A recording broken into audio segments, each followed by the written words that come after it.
Yeah, look, he hit high on the ball. His toe was up a little bit, and that's why the ball spun to the right on him right there. So, we went and kicked yesterday, and he hit the ball great. He made 100% of his kicks, and he'll go make the next bunch in a row for us. Not a concern.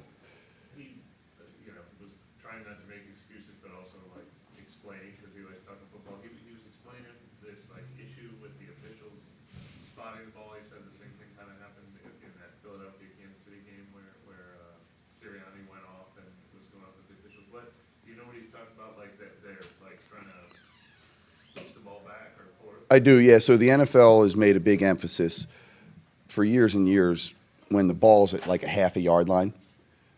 Everyone's creature of habit. So you want to kind of get the ball on the exact yard line because the hold's going to be at 8 yards to kind of get the routine there. So the NFL has come and kind of cracked down on what they used to let happen for years and years, even before I got into this league. And so now they're not letting you really the snapper move the ball forward or back. They're making it stay at that half yard line. And so in the Eagles-Chiefs game, you see it, the snapper goes and he stands over the ball. So he's off sides already and he moves the ball forward to get it to the line. They call it for a false start.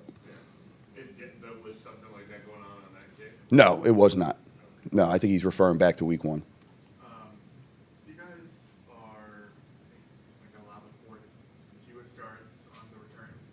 Is there something you're seeing there that has allowed you guys to kind of excel in that area where other teams can still catching up to the new rules or anything?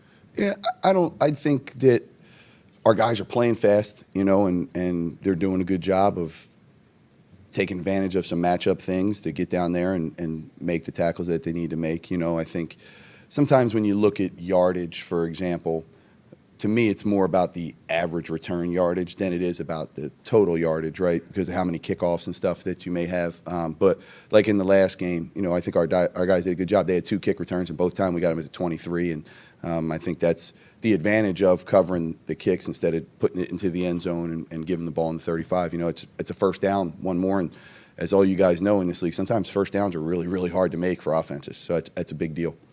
Not to harp on the kicks, but how do you address that with a kicker who you feel like he can make his kicks? Like, how do you, and kicking just seems like a very mental thing in a lot of it. Like, what is your kind of strategy in addressing that situation? Yeah, so look, I went to him right afterwards. I said, all right, tell me what happened.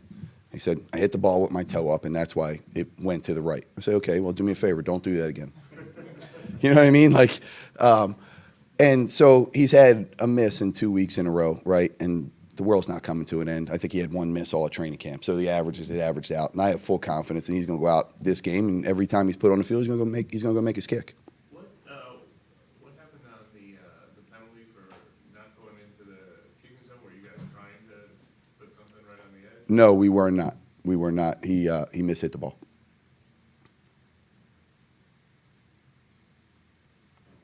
Easy one this week. Yeah, appreciate it. All right, see you guys.